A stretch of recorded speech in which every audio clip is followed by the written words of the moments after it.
Hello, everyone, and welcome to another edition of the Edric Show. I am your host, Edric Jerome. This is the place for intelligent conversation with interesting people. Go ahead and hit that subscribe button and ring that notification bell, and you'll get notified of the content I post each and every week. My guest is Howard Yaruss. He is the author of Understandable Economics, because understanding our economy is easier than you think and more important than you know.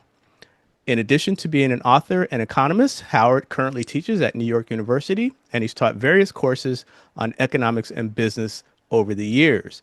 He is a graduate of Brown University. He studied at the London School of Economics, and he earned his law degree from the University of Pennsylvania. Howard, welcome to the show. Thank you. It's great to be here, Edric. I've been looking forward to this conversation. As I That's mentioned to you I. before we came on, it's quite timely. The economy is everywhere, so let's get into it. So, first of all, one of the goals of your book, as I interpret it, is that you are making complex economic concepts accessible to average people who, obviously the economy touches everybody. In that context, what do you believe are some of the biggest misconceptions the average person might have about economics in general? Oh, I think the biggest misconception by far is that economics is some esoteric, complicated, quantitative, abstract science that intimidates them and that they should leave to experts to figure out. That's bunk. Economics is all about who gets what, who does what, who benefits in our society, who gets opportunity in our society. And if you leave that to quote unquote experts and economists, you may very well not get the result you like. It's about values. It's about how we divide up everything all society's bounty. And it's a judgment call. And it's just like if you went to a psychologist, they can't just plug numbers into a formula and see what's going to work for people. People need to be involved in these decisions to get outcomes they like. And if they just leave it to the quote unquote experts, they may very well wind up with something they find very problematic. In that vein, most people, in terms of economics, the economy, so forth and so on, you'll see, oh, the Dow Jones was up, or, the S&P was this and that. And most people, it's just part of, just in one ear and out the other. How do you make economics more accessible to people, and actually communicate to them in terms that really shows how it affects their life? Well, I think it's often made inaccessible. I think that's the problem. First of all, I grew up in New York City. I don't know where you grew up. In New York City. Northern California. Okay. Did you have to take a course in economics in high school? No. Okay, neither did we. We had to take trigonometry, believe it or not. I have a healthy regard for math, but come on, trigonometry and no economics. So most people don't take a course in economics. And for those who do, they usually do it in college. And the professor puts all sorts of formulas and jargon and all sorts of graphs on the board. And they wind up leaving the course with no better understanding of what's going on in the real world than they had when they started. So the point of the book is you need some foundational knowledge. We may get into this later, like what is a tariff? 3 words, tax on imports. They need to understand some very basic things. But once they understand those basic things, they can use their common sense to figure out the rest. And again, why is that important? That was the first thing we discussed. Because if they're not involved asserting their values, asserting what they think is right and fair, other people are going to do it for them, and they may not like what they get. You anticipated my next question, because I was going to ask, what are 2 or 3 of the basic principles that you think people should be aware of or have some working knowledge of as it relates to the economy? I'll give you a few things that make my head want to explode. 1, is Social Security going bankrupt? How come no one asks if the Pentagon is going bankrupt, or the State Department going bankrupt, or the White House going bankrupt? Every government agency is funded by Congress. If it's funded, it's not going bankrupt. If it isn't funded, it is going bankrupt. It's the same for Social Security as every other government program. So it's a scare tactic by some people who are against Social Security to somehow scare people into fearing Social Security is going bankrupt. And what's their ultimate goal? To have them cut back on Social Security. Why don't they scare them that the Pentagon's going bankrupt? If they wanted them to cut back on Pentagon spending, they would do that. But that's not their agenda. Their agenda is to get people to cut back on Social Security spending. So that's the fear tactic they use. Again, it all comes down to if Congress funds it or doesn't fund it. So Social Security is no different from any other government program. That's one example. I give you another example. And this is a good example where using common sense really gets you there. Tax cuts. A lot of people claim tax cuts for the wealthy are going to make the economy boom. Think about it.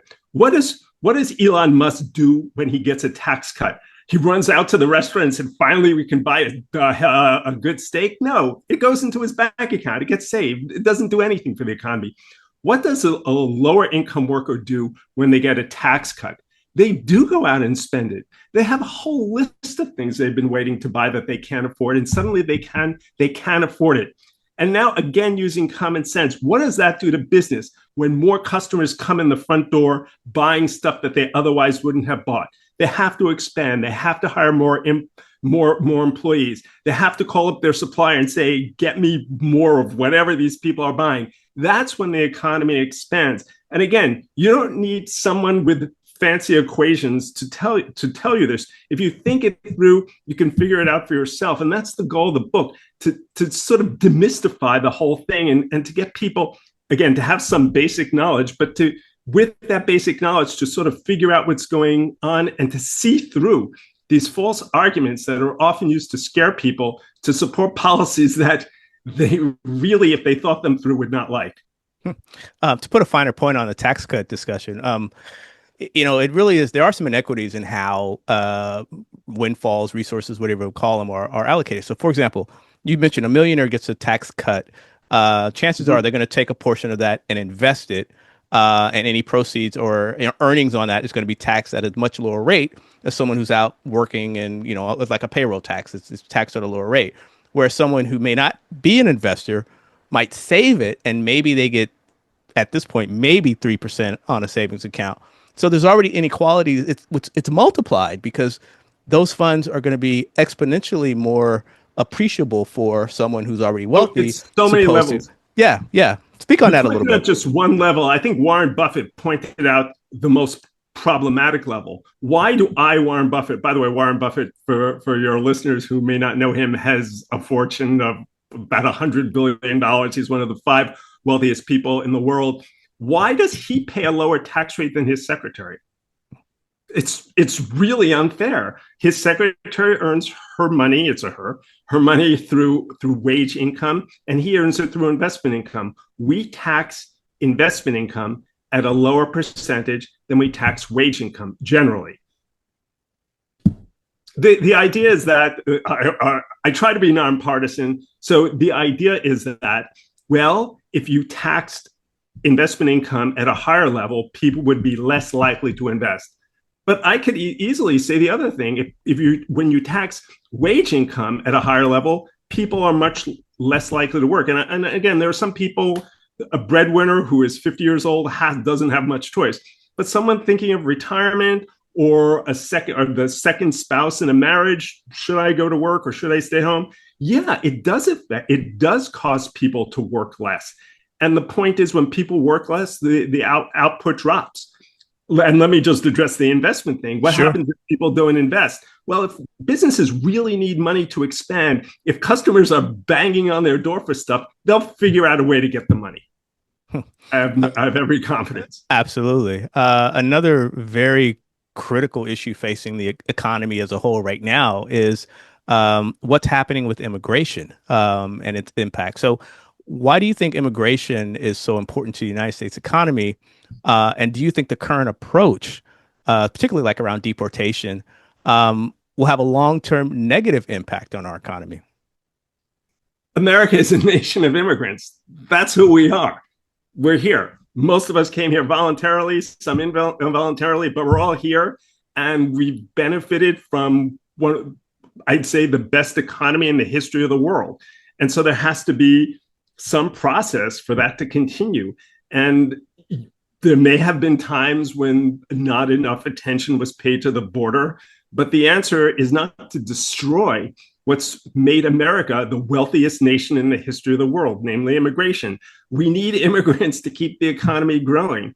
We need immigration is the backbone of America. Why has America become so much wealthier than any other country? Because we all these people from around, so many people from around the world want to come here, and to just end that is to end everything that makes America great in a way. So yes, there should be some rational immigration plan. Open borders, I don't think no one is for open borders. Yes, there has been times in both Democratic and Republican administrations where the border did not necessarily receive the attention it deserved. But the answer is not to have the patient that has a disease to chop off their head. The answer is to address the disease. Right. I want to shift now. There's been a lot of attention over the past few months on the Federal Reserve, and most people may or may not be aware of the Federal Reserve and the role it plays.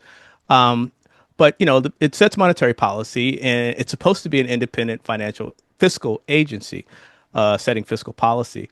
But for the average person, why is the Federal Reserve so important? And what will be the consequences if it becomes overly political? I find the Federal Reserve so interesting because they did a poll of economics students in college, and they asked them how money is created, and the majority didn't know. The Federal Reserve creates the U.S. dollar. They're the organization that creates the U.S. dollar, and they're managed by an independent board. In understandable economics, I analogize it to the Supreme Court.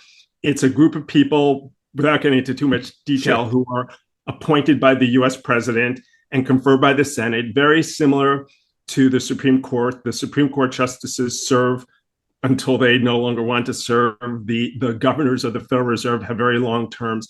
So it's these people who are supposed to be independent making a decision about stimulating the economy. And this is where most people's eyes glaze over, but I'll make it really simple in 30 seconds. The more money you put in the economy, the more spending, the more the economy gets heated up.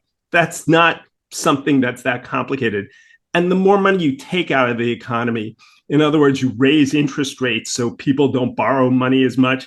People save more because interest rates are higher, so they spend less. So the economy contracts. So they have a lot of influence on the economy.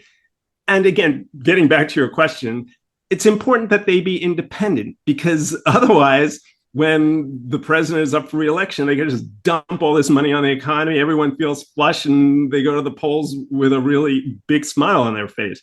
And that's not a good thing, because if they keep doing that, we could have the situation they had in pre-war Europe, where when you sat down for a meal, this is my best anecdote, and ordered the food, by the time the bill came, the food was just significantly more expensive than it was when you ordered it. And that's what you don't want to happen. You don't want the central bank to be flooding the country with so much money that money starts losing its value. And that's why you don't want it in the hands, however much you may trust who's sitting in the White House, they have a big stake in how the economy is doing. You want it in the hands of some independent professionals who can make these decisions free, or at least somewhat free from political considerations. Absolutely. You mentioned tariffs, and my next question, and this is my opinion. You mentioned you want to be nonpartisan, but I'm going to ask the question this way anyway, because I just think it has to be asked this way. At times, it does appear that President Trump doesn't have a fundamental understanding of the basics of the economy. He often states that tariffs are paid by exporting countries, which is patently false. So he also talks about trade deficits as if they're all bad, and they may not be. So maybe you can speak to the reality of who actually pays tariffs, why trade deficits aren't inherently bad, and why rhetoric that is false is so damaging to the average consumer.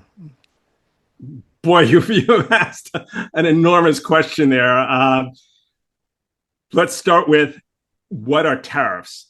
Three words: taxes on imports. They're taxes. I can say it as an aside that I don't think I'm a lawyer also. And I will also note that the United States Trade Court has said that the president does not have the right to set tariffs. But putting the legality of all this aside, they're taxes on imports. So what is a tax? It's just something that the consumers have to pay. If you import a $20 bottle of French wine and they slap a $20 bottle of French wine and they slap a 25% tariff on it, you're going to pay $25. So honestly, I don't know what he's talking about. The point is that I have an enormous trade deficit with my local supermarket. I give them money, they give me the food, and we both seem to be pretty happy with it. I don't see any need for the government to come in and try to undo that. Again, traditionally, Republicans stood for more free market. If I'm happy buying whatever stuff I'm buying and the seller is happy selling it to me, I don't see a need for the government to get involved in changing that relationship or influencing what I do with my money. So that's just wrong. The one thing that gets a lot of people, we talked about how people can easily be misled. Jobs. Here's an interesting question for you, and I hope I'm not putting you on the spot. No. What year did America have the greatest manufacturing output measured in value? What year did the United States have the greatest factory industrial output? Maybe in the 50s or 60s? 2024. Oh, wow. We are producing stuff. We're just doing it with fewer people. The crisis, that's an overstatement. The problem is with manufacturing jobs. Go to an auto plant and look who's working there. It's mostly robots. So we have a very vibrant, strong economy. It's just that manufacturing jobs, the kind of jobs our Treasury Secretary talked about bringing back the millions of jobs, tightening little screws into iPhones. Who wants a job like that? No one wants a job like that. The point is that as technology improves, we have higher level jobs, and the government should be focusing on enabling children to get the education so that they can take those higher level jobs. The lower level jobs, I think it's great that people are not working in sweatshops sewing garments in America. I think it's great that there are more opportunities in more fulfilling careers. And so what they're doing, I think, is very destructive to the American economy, to cut to the bottom line. Last question on the president. I swear I'll move on. But it's in the news. Obviously, last week the jobs report came out. There was a significant revision, which is not uncommon. I mean, we've had revisions for a long time. But rather than deal with the economic reality of a slowing economy, the short-term answer was, well, I'll just fire the person who produced the report. That raises some questions, because I know in your world you deal with numbers and you want to make sure that the numbers that you're looking at are accurate and true and not necessarily fudged, my word. So talk to me about why it's so important that we have independence again in the Bureau of Labor Statistics, so that the average person can understand what's really going on in the economy. Okay, you've raised one of the most, I think, troubling. There have been a lot of troubling things in the last 6 months, but I think you raised for me one of the most troubling things. First of all, I'll talk about the revision. There's a certain extrapolation, certain assumptions made, because people want data fast. They want monthly jobs data. So when the economy is doing really poorly, the kind of assumptions they make have to be changed. They basically assume it's going at a certain level, and when it starts doing poorly, the old numbers have to be revived to come up to reality. The reality being that jobs are being lost. So you were 100% right. These revisions occur all the time. The problem is, how do you know what's happening now? The Bureau of Labor Statistics does the inflation number. It does the unemployment number. You know, someone made the joke that why did the stock market go up the other day? Because for the first time in U.S. history, we're guaranteed not to get bad data. The problem is that at some point, the difference between the data the Bureau of Labor Statistics may be reporting and reality may be too wide, and then you have a catastrophe on your hands. You have statistics that can't be believed. You have a situation where you can't respond. The government needs to respond when the economy is not doing well, and the reports are saying the economy is doing well. And frankly, there's no precedent for that. If you want an answer, I'm not your guy, because there is no precedent in the largest economy of the world to take a step into unreality with something as important as to what the government should be doing to help people in a floundering economy. And to that point, why it's also critical for data is because businesses, large companies, small companies, they rely on that data to forecast. They Yeah. forecast potential earnings, they forecast potential labor needs, costs, all of that stuff. And again, the average person may not be aware or may not understand that for the past 3, 4, 5 months, several Fortune 500 companies have said, "Hey, we're suspending any forecast until we get more of a handle on what's going on." What's the long-term impact of businesses not being able to even forecast what's coming? And again, how and why is this so important that the average person understands what's really happening? Again, the technique I use in understandable economics. Think about if you were a factory owner. Every hour the tariffs are changing. Are you going to try to onshore jobs knowing in the next hour, which by the way involves building factories, which takes years and God knows how many millions of dollars, incredible planning, when things are changing hourly? So that's just not happening. But there's another problem.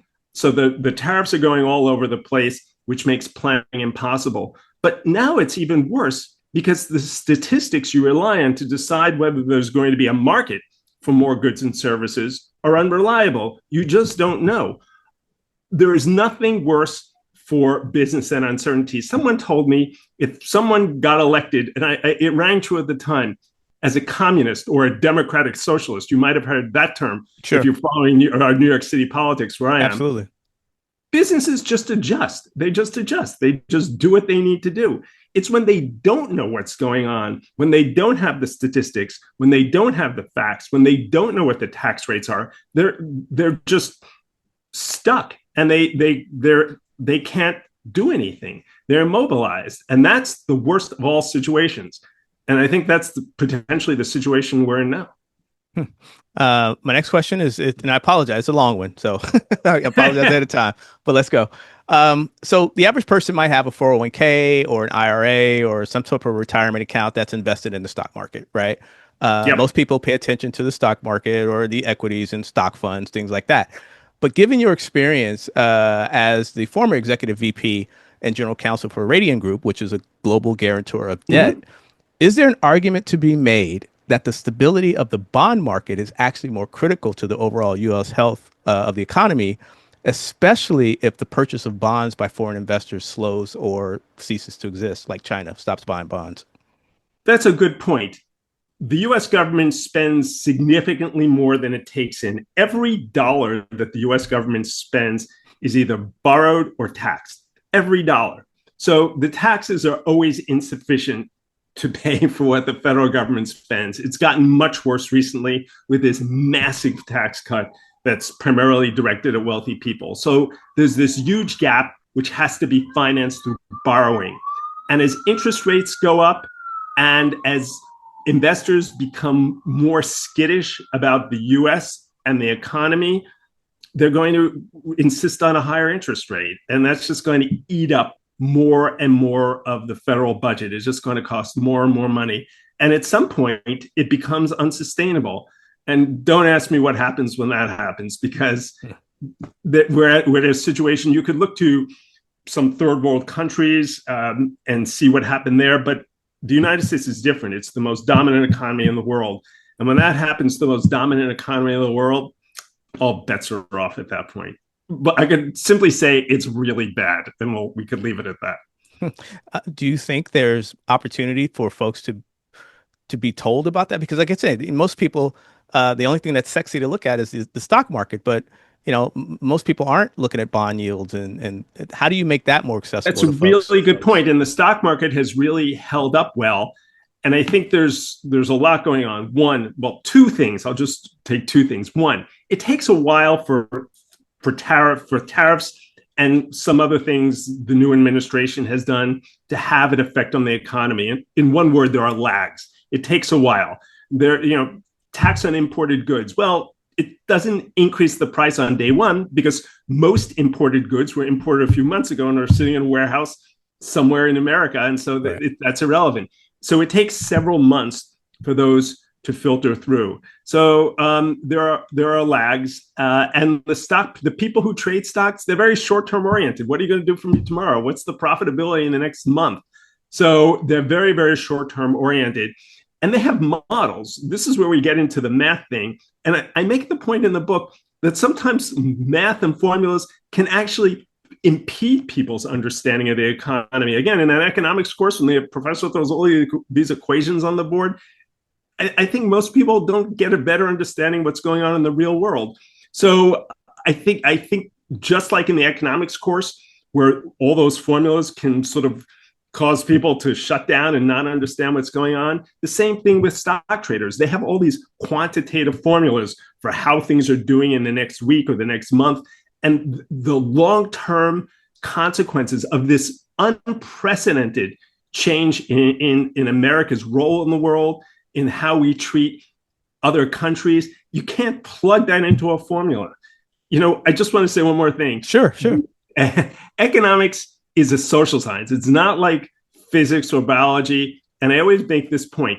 There's psychologists have a word for someone who's down in the dumps, can't get out of their home, is low spirits. It's called a depression. And there's a reason why it's the exact same word in economics for an economy that's turned down. In the Great Depression, you could test the factory capacity right before the Great Depression, and right after the Great Depression, nothing changed. You could do a skills test on the average worker. Their skills haven't changed. What's changed is their outlook.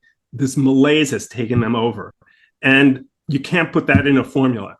And I think stock traders are oblivious to that. They should read the book. Absolutely. In regards to the economy, the overall, the American economy, as you rightly know, it's been up, it's been down. That's just how it is. There are up times, there are down times. It's boom. It's, the bear market, the bull market. It's just the nature of our economy. The business cycle. Exactly. Putting on your forecaster's hat, and knowing, your expertise in the economy, are you optimistic that, eventually the economy will, maintain or at least continue at this level or not, slide backwards? Or do you foresee some real tough economic circumstances out there over the next 2 to 3 years? I always laugh when I see these people on MSNBC giving all sorts of very specific predictions. I remember, I think it was the investment bank, and I won't give the name because it's very negative. When COVID hit, they said it was going to take 0. And I forget the exact fraction. I'm just making up a number now. 0.733% off the GDP. How did they know that? Where did that number come up from?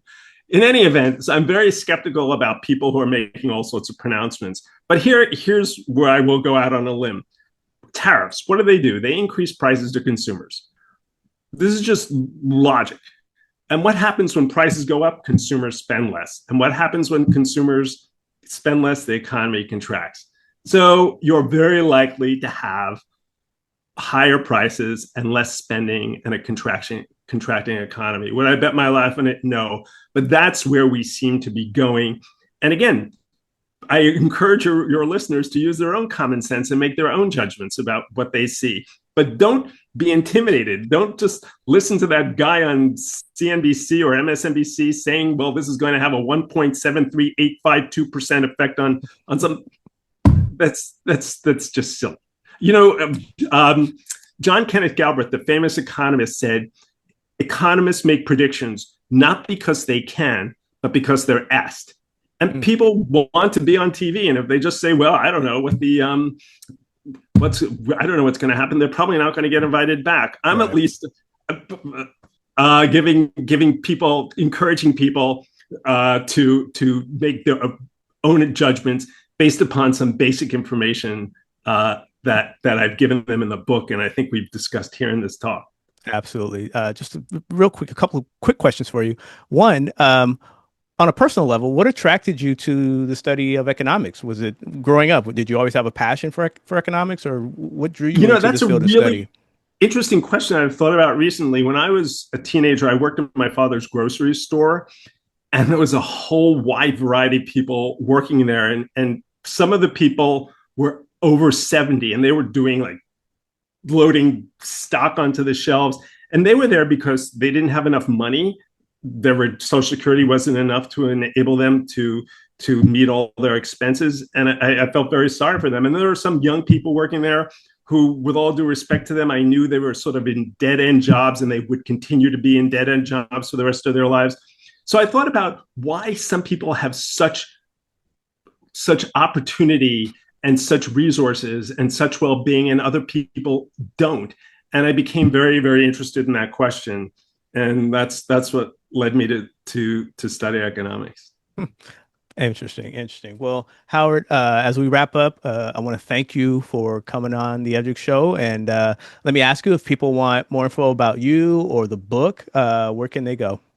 Oh, well, good news is an updated paperback, cheaper version of the book just came out yesterday. So it's available obviously on Amazon, but it's basically available anywhere books are sold. If it's not in your local bookstore, I encourage them to get it. That's the best place to buy it. So there's the book. And I also have a website. It's my name, HowardYaruss.com. So there's plenty of information out there about the book.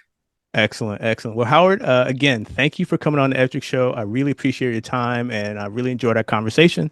And Thank I you. hope I can have you on again. Thank you. This has been fun. Excellent, excellent, excellent. This has been another edition of the Edric Show. Our guest has been Howard Yaruss, author of the book Understandable Economics, because understanding our economy is easier than you think and more important than you know. As promised, this is the place for intelligent conversation with interesting people. Hit that subscribe button, ring that notification bell. You'll get notified when I post content. I want to thank you for tuning in, and I will catch you on the next episode.